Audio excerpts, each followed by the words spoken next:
Have you ever realized your calendar is full and your joy is thin?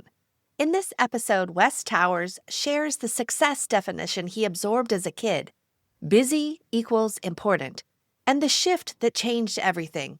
Building real value, protecting what matters, and designing work around life. This is the Your Next Success podcast, and I am your host, Dr. Carolyn Sangal. I am a life-first career coach and strategist on a mission to normalize questioning your career, because I believe each of us is made on purpose for a purpose only we can fulfill. The longer we live out of alignment with who we are, what we do best, and why we are here, the more we miss out, and the more the world misses out on what only we can give. The Your Next Success podcast is where we explore how to build a career that truly fuels your life. We talk about self-discovery, smart job search strategies, professional growth, and you will hear stories from people who have navigated big career transitions themselves, so you can create a life-first career and become your own version of authentic success, one that is aligned, meaningful, and truly yours. My guest today is Wes Towers. He runs Uplift 360, a digital agency for builders and trades. His focus is simple: smarter websites, practical SEO, and growth you can measure. He earned his playbook on real jobs, not in theory, and now helps others skip the painful lessons. Some definitions of success get installed early, before you ever choose them. For Wes, it was the idea that busy equals important, and important equals successful. That belief can build a career. It can also quietly eat the parts of life that you actually want to live. What I respect about Wes is how clearly he names his shift, how he realized success becomes less about motion and more about value, presence, and building work that supports the life you want to live. In this episode, you'll hear how Wes built a digital agency serving builders and trades, and what he learned about creating measurable growth through websites and practical SEO. We talk about the busy equals success imprint, how it shows up in real decisions, and what changed when Wes started protecting what mattered while still building something strong. And you'll hear his take on trust and clear communication in a noisy market, plus how he uses AI to streamline operations while keeping the human relationship front and center. Welcome, Wes Towers, to Your Next Success. I'm super excited to be talking with you today. It's a privilege to be here. I've listened to a bit of your material just recently, and it's good to talk to you in person. Oh, awesome. Thanks, Wes. All right. Well, as you know, then, I love to talk about careers, people's journeys, career transitions, that whole stage of becoming what you're doing now. And we're going to get into all of the amazing things that you do to help many, many businesses. But let's go back to your childhood. Tell me a little bit, like, where were you born? Where did you grow up? In your littlest you, what did you love doing? Yeah, well, I grew up here in Australia, Victoria, just outside of Melbourne, in a small town. So we grew up near the beach, and I had a really interesting mix of just different cultures in my family. You can't see by looking at me, but I just saw some photographs of me as a child with Chinese relatives and so on, and so we had Chinese heritage and Aboriginal heritage and a whole bunch of other things. So I guess a blend of all sorts of things. But I guess as a child, the first instance where I kind of realized I was good at something and had a passion for something was when I was in primary school, so grade 6. There was a new school being developed, so a splitting of one school into two because it was just so big.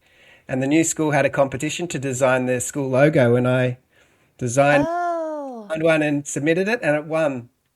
So I guess that recognition of being good at something drove me forward into the design career path that I still pursue today. It's obviously evolved over the course of time, but into website design, but from graphic design back then. So I think those things, when you encourage a child in those early days that they're good at something, it sort of sticks, I think. Yeah, that's awesome. That's awesome. So being close to the beach and all of that, or I guess did you do a lot of beach related things too, Yeah, or what sports or what kind of things outside of what you were supposed to do? What did you do when you got to choose? yeah. Well, we were reminiscing a little bit about all the different things that we used to do. Back then, there was no mobile phones or cell phones, and so we would go off playing along the beach, quite a distance from home. We were right on the waterfront, so we would wander along in this quiet area.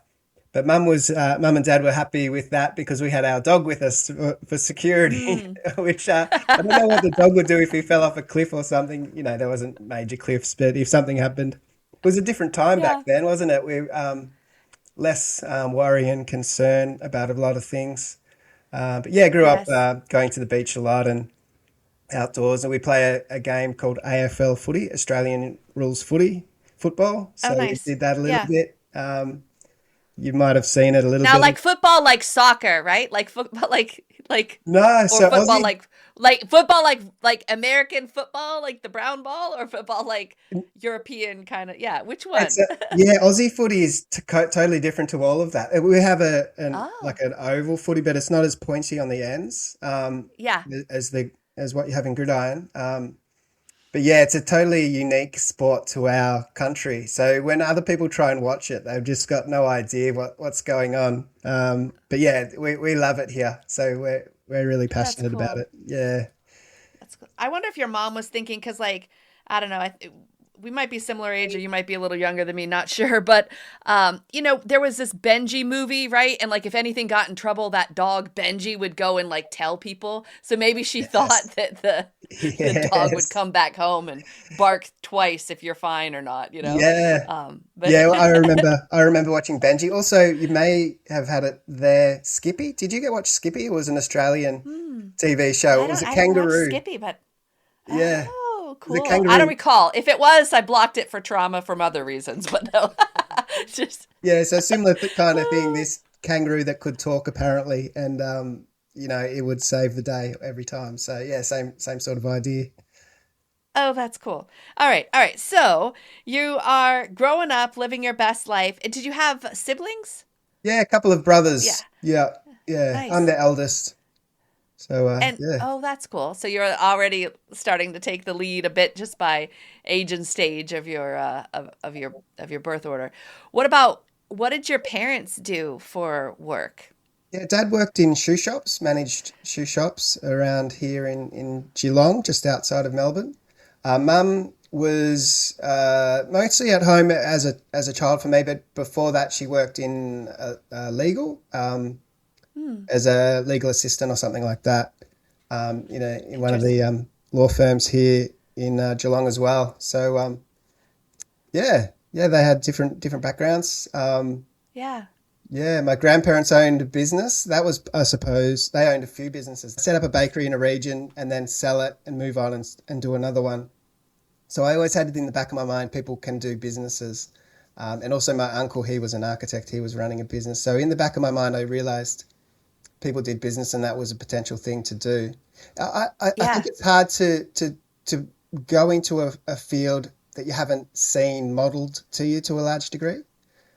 Yes, Um, yes, I yeah, absolutely. And there are, if you look generationally at a lot of families, you can see similar career themes kind of running through them if you yeah, ever go back and do that that's true. exploration. So it's kind of neat. But you're right that so much of sometimes people's career journeys is just based on, maybe what their parents said or thought, or what you saw an aunt or uncle or a close family friend.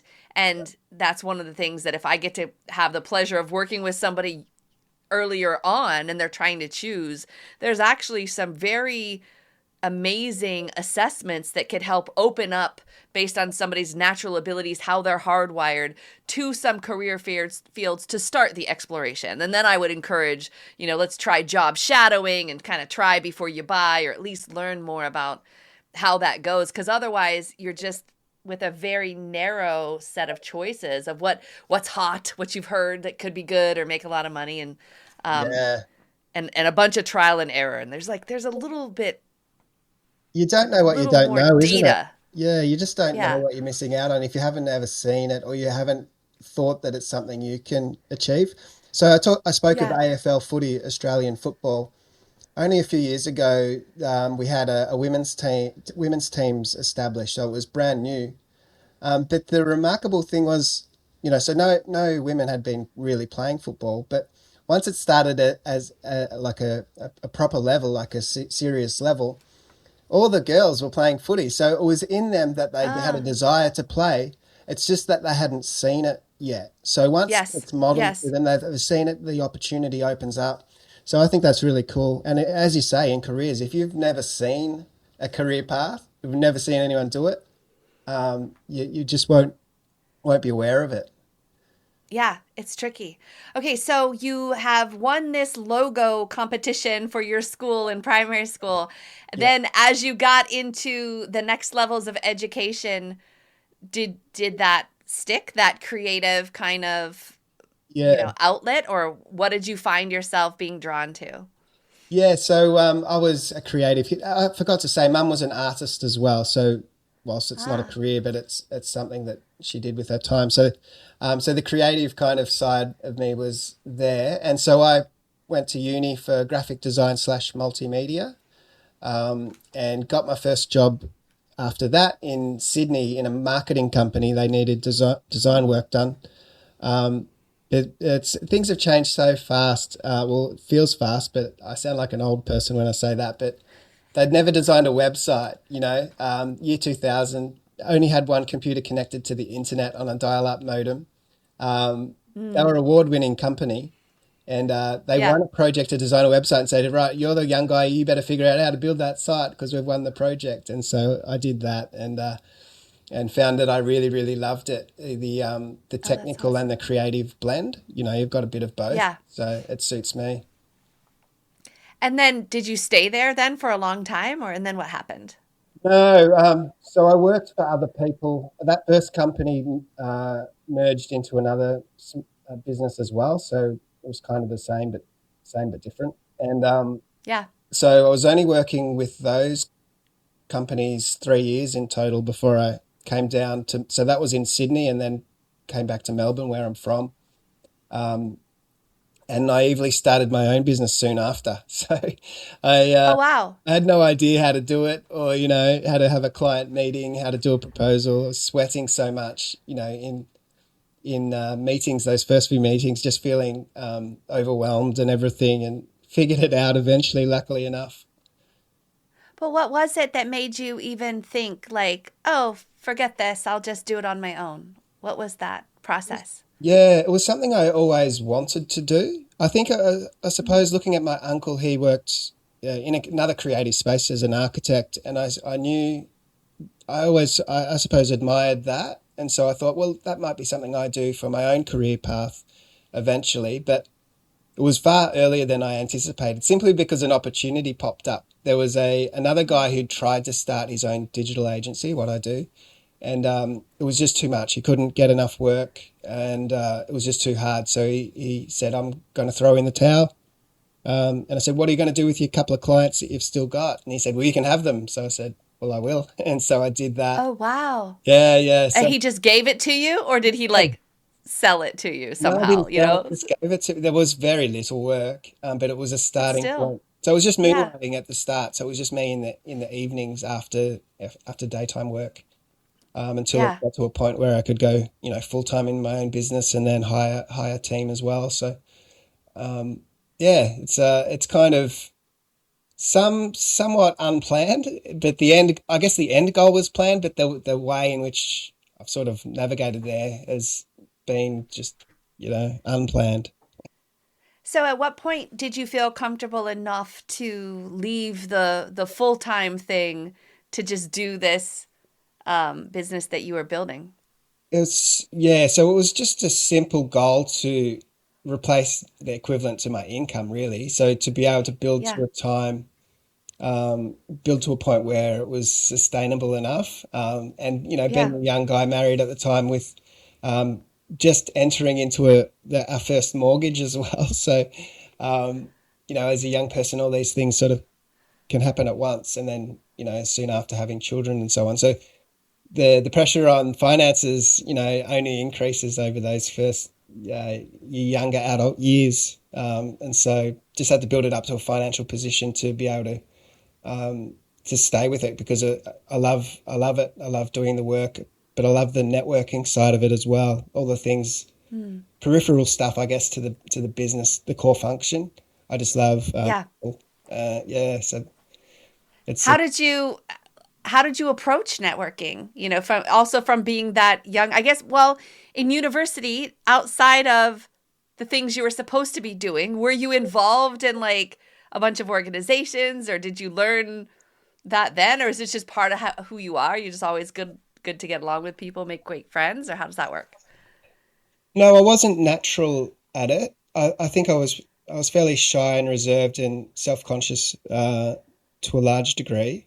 It was just that I needed the work badly, and a photographer guy that I just happened to bump into, and he mentioned he goes to a networking group, and he invited me along. So Ah, that one time, and so it was stretching for sure. It was to go there with a room full of business leaders who were fairly successful. At that time, just thought, wow, who am I to be in this room talking to these people? But the things you learn from just being in proximity to these types of people, you're yeah, watching how they present, how they communicate, how they dress, even the things that they talk about, and you kind of learn just by observation, and you get better at it and start to learn to enjoy and love it. that's true. That's true. Yeah, a lot of things, it's like you just got to kind of try it before you're ready, right? There's no I don't know that there's really ever a time that someone's ready to get married or ready to have kids or ready to move or ready to get the house, right? But you just do the best you can, plow forward and make it work, I guess. Yeah. So, Yeah, I heard someone yeah. saying about that with the cost of children. Like if anyone did the calculations, they probably would never have kids because it's just so For expensive. real. Yeah, over their Yeah. life, But it's Yeah. certainly all worth it. But you know, Yeah. we go in For real. naively. Yeah, we do with all the best intentions, and we're going to do it better than anyone's ever done before, Yeah, 100%. So how old are your kids now? My eldest, he started working with me, which is really cool, 1 day a week. He is near 20. He'll be 20 in Oh, about a week's wow. time. Yeah, and the next one is 18 and 13. My daughter is the youngest. Wow. Yeah, Okay, so tell us about this 1 day a week. Whose idea was that? that was my idea, but he was really excited by it. So he's really creative. So he's studying art at university. So, and he's been doing graphic design for influencers and so on. And so Oh, that's nice. kind of really aligned to what I do, but he does it for different types of people. And I just recognized there was an opportunity to see him more. So Yeah. if he Oh, works, that's nice. yeah, so he comes in 1 day a week, and it's a good working fit for what he does. Otherwise, he's studying, but also just working, making chicken burgers.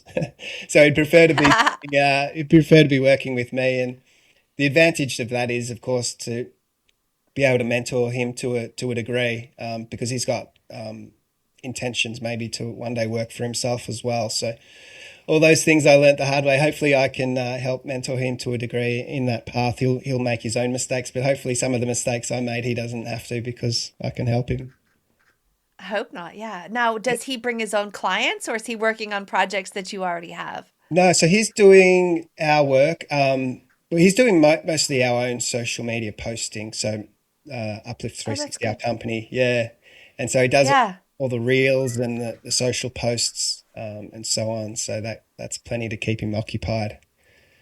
Oh, that's so cool. That's cool. So, how did you go about, or I guess, like when you are, well, tell a little bit about your company Yeah, first, cool. and then how do you help the people know what to do? How to utilize your services to the best of the ability, or how they reach new clients and all of those things. Imagine what your life would be like if your career aligned with who you are, what you do best, and actually fueled the life you want. At Next Success, We support all ages and stages through career transitions, from students exploring majors or careers to job seekers actively searching or reimagining their next move to professionals committed to self-awareness and leadership growth. Stay connected and explore what's possible at nextsuccesscareers.com and follow Next Success Method on LinkedIn, YouTube, Instagram, and Facebook. Yeah, well, Uplift 360 is the business and it's a digital agency. And so we've niched in to the trades construction industry mostly. So they're our ideal clients. We've got others clients because it's been going over 20 years now. So legacy clients and some new ones come on outside that space, but that's mostly what we do. And it's reason being the majority of our better clients were doing that. So that industry. And once you niche in, you kind of learn a lot about the particular types of businesses and you can serve them to a higher level. So it's been brilliant, that little pivot. There's been micro pivots so many times along the journey, but that's probably the best one that I've made. It feels as though you're cutting off so many opportunities when you niche. But it just amplifies the better ones. So they're an ideal fit. So I forget the second part of the question. Did I answer it? I do too. I did too. But I guess how do you? And so you're doing. So digital agency, is it you're doing their website? You're doing all of the. Yeah. Is it built off of a Go High level or a CC360 kind of a thing, or is it? That and so we do mostly the websites and the optimization, so search engine optimization, and so they'll connect in with whatever CRM they're using, and so that somebody has, so there's so many of them, and so it's just a matter of connecting typically the forms into whatever they're using, which is usually a pretty easy process depending on what they're using. So getting them found online, which is becoming increasingly difficult with the amount of noise out there, as yes, we've all seen. The advantage of AI is it can produce content at scale really fast, and that's text or videos and images. And so because it can produce things so fast, everybody's doing it, and so there's just an overwhelm of information. So you've got to find ways to cut through that noise and come up with something. How do you do that? Yeah. Because I'm constantly getting inundated with people trying to approach me from whether it's LinkedIn, Instagram, Facebook, or email saying something like, oh, you have this podcast or I've seen this stuff and you're not getting recognized because your stuff isn't being done well on SEO. And then I go look at them and I'm like, okay, well, they may have been doing this thing for a couple months. Cool. Are they just taking their stuff and putting it in the chat GPT and saying, pick out the good ones, or probably, yeah. Or what? Now, if it was you sending me, I'd be like, okay, well, you're coming in with 20 years of info. I think I trust that, but I don't know, right? Yeah, it is because sometimes people will forward those types of emails to me but they're just spam. Because we register the domain names oftentimes for the client. And so there'll be even domain names that we've registered on behalf of the client that hasn't even got a website yet. And all of a sudden they're getting emails to say their website has errors in it. Well, there is no website. It's just... That's the error. Yeah. So, but sometimes they're just so convincing, these sort of messages, because people they'll have a whole bunch of technical stuff in there. That can scare people. So sometimes people will forward it to me and so on. But, by and large, it's nothing.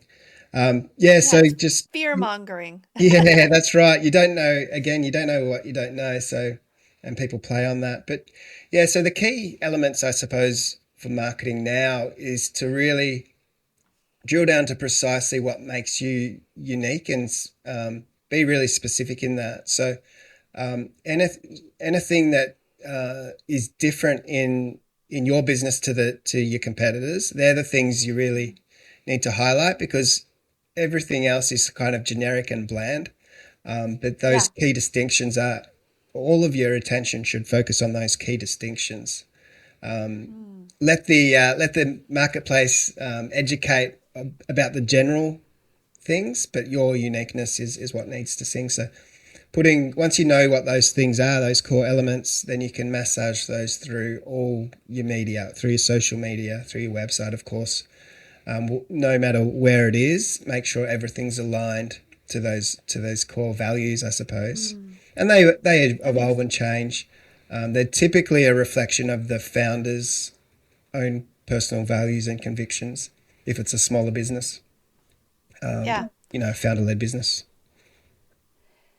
I'm also like when you said how you niched down to the construction industry, I guess you just let the data, you didn't go out thinking 20 years ago, you know what I feel like doing is marketing for construction, but you just, I guess, looked and listened to who is coming to you, who was having the greatest results and who you enjoyed working with, and then that's how you Yeah, chose or yeah. It's kind of funny. A lot of people assume that maybe I was in that career path beforehand, but I wasn't. I'm useless at picking up a hammer or I don't know what end of the screwdriver to hold. I'm pretty right. useless with all that sort of stuff. But now you have all kinds of contacts, Yeah, so yeah, if no, there's no, something. that's right. Yeah, absolutely.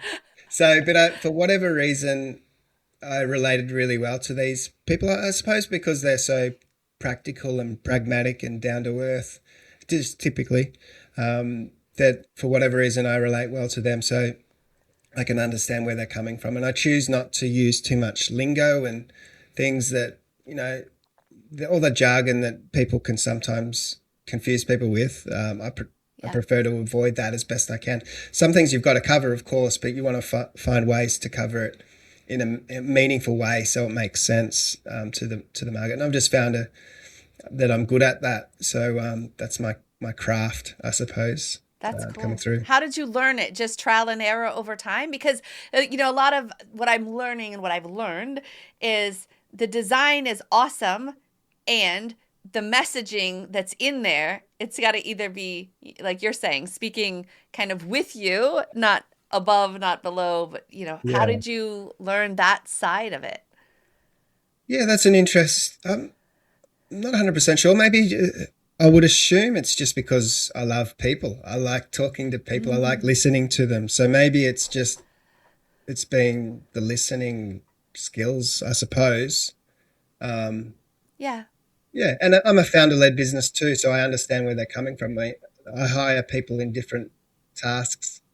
I've had to Yeah. hire a lawyer because someone's treading on my trademark territory at the moment. So I've had to hire a lawyer. Ah, Well, I'm hiring someone who knows their craft, and I don't know necessarily all the technical stuff they've got to cover off.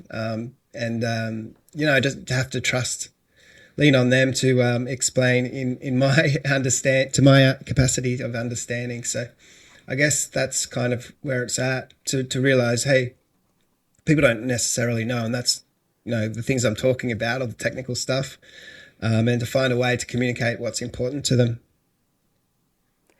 that's a good point, though, as far as like knowing how to talk with and deal with people. Because so much of my, even in when I did before I had my own business and recruiting and all that, I just thought, I'm just going to try to be the recruiter I wish I had. I'm going to try to be the person I wish was on the other end of the phone. Or I guess as you're doing it, it sounds like you're saying, like, I'm going to try to have the perspective of the person who lands on this webpage for the first time and try to make it interesting and compelling enough that they want to reach out to my client with that Yeah. perspective. Yeah. Yeah. And sometimes it's helpful not to know too much about the technical aspect. I had a friend who was in a solar company selling the solar panels for homes mostly. And he said an interesting thing, that when he hires his sales force, he makes sure that they've got no experience with solar. Oh, And his rationale behind that was, if they've come from somewhere else because they've got a bunch of technical expertise in solar, they'll start talking about the technical, all the numbers and figures and all the technical jargon and what it's made of and all that. Whereas yeah. this guy wanted to be talking about the dollar savings, because that's what made sense to the audience. So he found it easier if they came into his company without any other preconceived understanding of solar panels. He wanted them to know Yeah. what was important in his view to sell solar panels, which made good sense. So I've kind of tried to yeah, there's ways in which we kind of adapted that sort of thinking. So you can think from the customer's point of view. What is it they're really trying Mm. to buy here? What are they really needing? How can we Yeah. serve what they're needing? And what do they really think is important and communicating that in a very practical way? Because see, so much of this stuff that you're talking about of how you serve businesses, because those are your clients, but the same thing if there's people who are starting to consider a new career opportunity, like how they can Yeah, communicate to a manager, how can they can differentiate themselves. It's the same process, just yeah, a slightly different angle of viewing it as far as those things. yeah. Yeah. I think it's a. I mean, with what's happening in AI and career paths and everything. I mean, a few years ago, I got a business valuation done, and it came in a whole lot lower than anticipated, purely because the valuer said the rise of AI was a threat to my whole industry, not just my business, but the industry. And so that was a wake up call. And my career path is my business. And so, how do I Yeah. transition? Like, there's a massive potential threat and opportunity. Threats and opportunities often go hand in Yeah. hand. So I had to think through, okay, what do we need to adapt right now to be sustainable, and what's changing, and how do we position for what's likely to become the new normal, I suppose. So I think that's in every career path. Those that can predict and foresee what's coming and align their passion And and yeah, be in position, ready. Yeah. yeah, That's and like, and I guess you kind of had that thrown at you 20 something years ago, right? Where it's like, oh, you're the young guy, go figure out the website. You know, yeah, and so now it's like somebody says AI is about to take your stuff, and you're thinking, wait, really? I don't know. I mean, I do still think there's a large amount of people that would rather talk to a real human about their concerns versus just trusting this AI, because sometimes you put something in AI, even if you have the paid version, and you ask it to do one thing and it tells you something else. And you're like, wait, what? Or it tries to bring back, well, because you're this. And I'm like, no, I'm still not that, you know? But yeah. yeah, so how have you done that? How have you dove in as far as this AI, and instead of it having be your competitor, how's it now your partner, I guess? Yeah, yeah. So it's, as you say, it's an assistant. So you still need the expert knowledge for sure, but it has helped streamline process a whole lot. So we're really diligent on standard operating procedures. So everything gets done consistently the same time, the same way every time, no matter who picks up the projects. Because if someone's away sick or whatever, someone else needs to be able to deal with the project wherever it's at. So I've always been diligent on that, but we had to rework that quite significantly just because there's new opportunities and technology to streamline Mm-hmm. all of that sort of stuff. That's been reworked significantly. That doesn't affect the end client. The same outcomes are achieved, but so that's behind the scenes. But then to think through, it was a real time of a reflection. And what do I want in business? What's important to me? What am I going to pursue? How am I going to adapt to what people need? How do I serve people?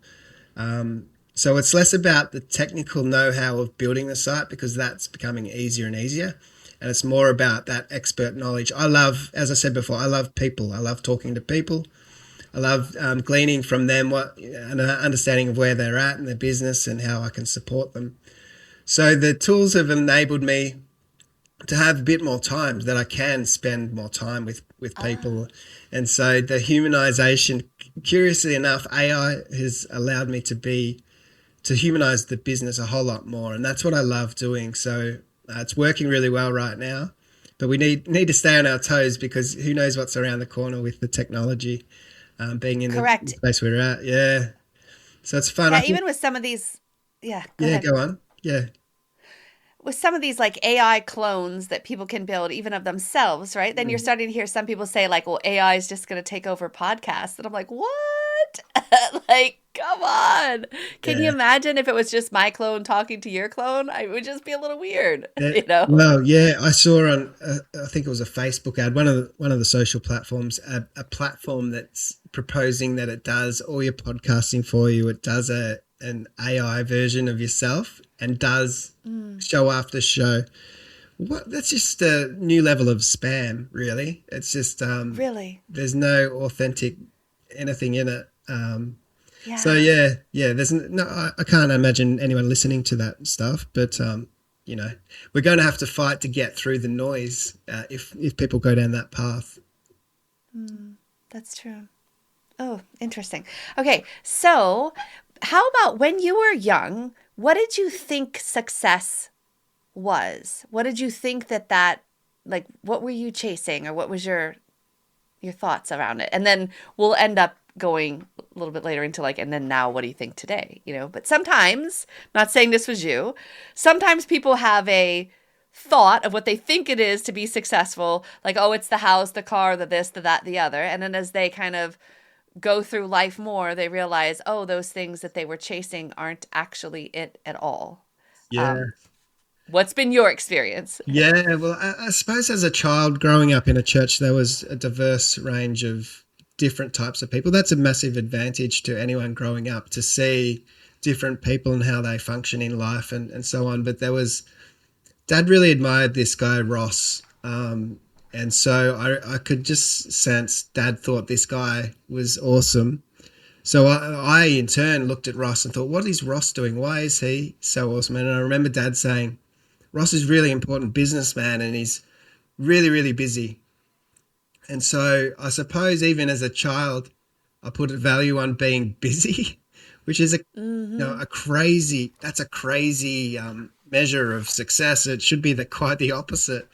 Yeah. So starting out, just trying to create busy work, starting business and you feel as though just if you're doing lots of hours, you're somewhat successful, but kind of flip that on its head. Like it's not about being busy. It's about being productive and efficient and effective and producing value in the world. And you can't do that effectively if you're just focused on busy work. You got to find ways to bring more value to more people in less Yeah. time. So yeah, that was a big shift as a child.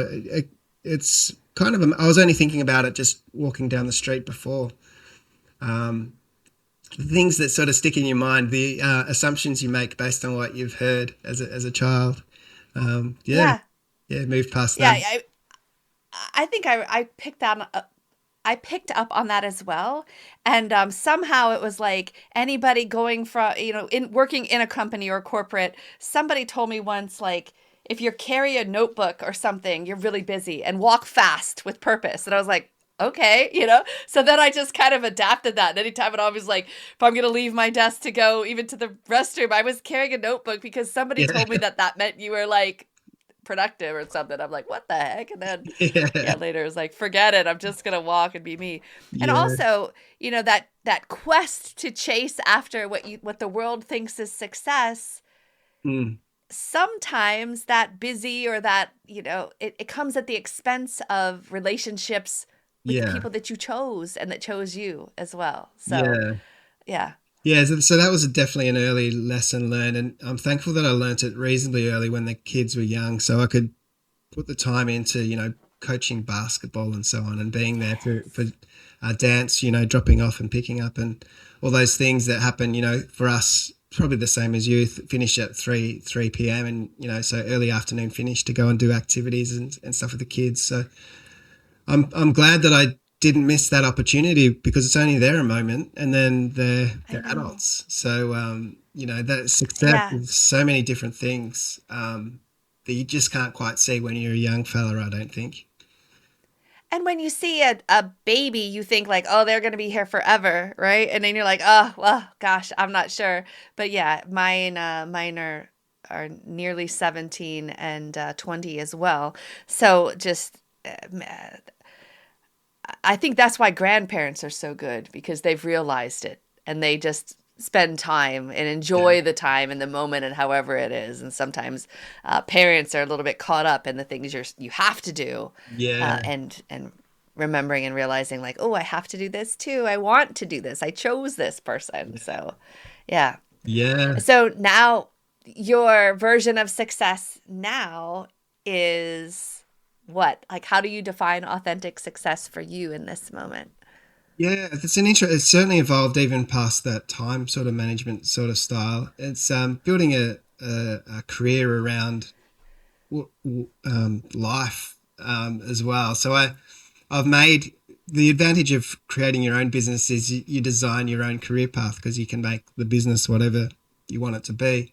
and your career, whatever it wants to be. So I get to do the things I enjoy. I get to talk to people. I get to meet with people. I get to work a schedule that I want to. Yeah. Um, and growth. I mean, I'm still wired by growth. I don't need the extra financial incentive, but I mean, that's kind of how we measure things a little bit. Um, so early on, it was all about getting enough income to sustain myself, which is kind of a need. That was Yeah. a success measure. But once you get past that, it's less about money. It's just about producing more value for the world. Yeah. And what do you think is coming next for you? Like, what are you looking forward to as far as your next chapter, your next success? Yeah, What well, do you want it to be? yeah, Yeah. I've launched my own podcast. I've guested on a bunch last year, Nice.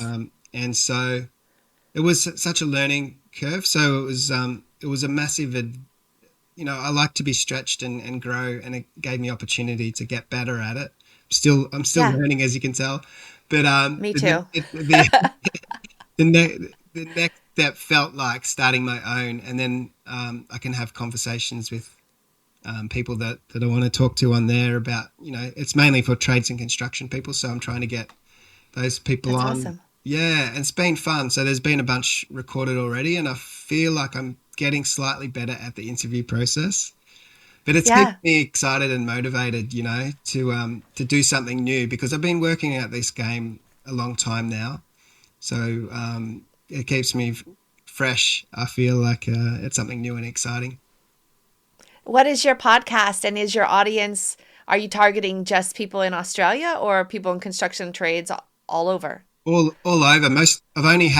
I think I've recorded about a dozen, and I only released maybe four, I think. And I think I've only interviewed two Australians out of that dozen. So, Oh, they're wow. all over the world, Canada and US, and I think one from the UK. Um, yeah, so it can be anywhere. Yeah, And any trades and construction people would be a perfect guest as well. and what is the podcast title? Built, trusted, chosen. Oh, I love it. Oh, I love it. That's so Thanks. cool. Yeah, it makes sense. Like, oh, that's so cool. Build trust and chosen. Oh, that's so awesome. And so you tell the stories of like them and their business, or like what's your format? Yeah. It's kind of like how you model your own. So I've got some rough kind of questions to fall back upon if I get a bit stuck, but it just feels like conversations, like I'm talking to a mate. I try to keep it as natural feeling as possible. So sometimes there's not many questions at all. There was one guy who had lots of thoughts, and it was just me listening to him really, but and just prompting in different ways in which, because there were so many ideas, so just prompting which direction we might take. It was kind of like guiding the ship Yeah. rather than anything else. So yeah, but so I'll learn the craft a bit better and build an audience. It'll take time, but I'm enjoying it.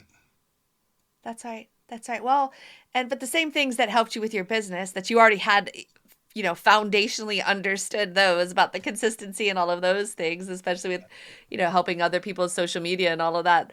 It's just the same thing. So yeah, I hadn't intended to have a podcast. It was supposed to be a radio show turned into a podcast, and I just kept doing it. And then through Podmatch, kept meeting so many awesome people that I went from one episode a week to then I just jumped to 3 episodes a week because I'm like, well, I've got it. And then even I was thinking like, well, maybe I could jump to 4 episodes a week. And now I'm like, okay, forget it. You got to keep something so that I have time to serve clients, have time to be there while the kids are still, relatively in this area. But I'm Yeah. super excited Yeah, for for sure. Yeah, your podcast absolutely. and seeing. I can imagine your business side I suppose we're digressing a little bit, but I can imagine there's a massive need for it with I guess the shake up of everything that's going on. Globally, it Yeah. feels like people have got to figure out their transition to their new career journey and what does work look like for them and how does that balance into their life. All of these things since COVID, I think people are thinking about it a whole lot more. So you're positioned for the perfect business, I think. People need support in that because you just don't know what you don't know. That's right. Yeah, and it's by choice or by force a lot of these transitions come. Yeah. And some of it is just like, for my own journey, it was partially just this like nagging feeling like this isn't it. Like this can't be it. And I was just becoming someone at home that I didn't want to be. My joy wasn't there. It was just this like underneath anger and angst and just mad at the world. And part of it was because I was allowing myself to stay in a situation that wasn't fully utilizing all of who I was. Yeah. And so that had caused some strain on my performance, not my performance, but my relationships and my own well-being were feeling that strain. And finally, I needed to just kind of break free or break through into that next chapter. And I was like, man, what can I do? How can I help people with this? Oh, I'll make my scientifically validated, data-driven assessments as foundations and really help people sort it out if they really wanted to get it like to the core. What is the challenge here? What is the issue? What would I love my life to look like? Then that's what I try to, do my best to help them through. But not everyone's ready. Some people are just in the, I just need a new job. That's it. I just need a new job. And what they don't realize is they could get a new job and they could find the same problems on just different faces. So it's a lot of internal. Yeah, we just accept things as normal, but maybe there's a whole more joyful experience that is just outside of our understanding. I mean, you spoke of the things that steal your joy. I mean, we've all got them to a degree, but it's not until they're pushed to a point where it's great enough that you want to make a change. Correct. That's the thing. Yeah. Yeah. It's a whisper, a whisper, a whisper, and then you're going to get sat down, Yeah. So again, by choice or by force, but Yeah. something can kind of come to a head. Yeah. Yeah. So, well, I have thoroughly enjoyed getting to know a little bit more about your career journey, your awesome success in business. Tell people if they are in construction trades, etc., and if they're thinking this guy sounds awesome or trying to start their own business or they already have it, how can you help them? Yeah. How do they find you? Yeah, the easiest way would be the website, uplift360.com.au. You will find the podcast there as well if that's what you're interested in. So, but if people want to, they can book a strategy call with me so we can talk about some of these things and how they might apply to their own business. Awesome. Awesome. Well, Wes, thank you so much for all of your time today. I'm excited about releasing this one and definitely wish you all the utmost success in your podcast and continuing with your business as well. Thanks, Caroline. Been wonderful to be on the show. Thank you so much. Wes, thank you for this conversation. I appreciate how you redefine success around value, presence, and work that supports the life you want. Thanks for listening to Your Next Success with Dr. Carolyn Sangal. Remember, authentic success is yours to define and includes aligning your career to support the life you want.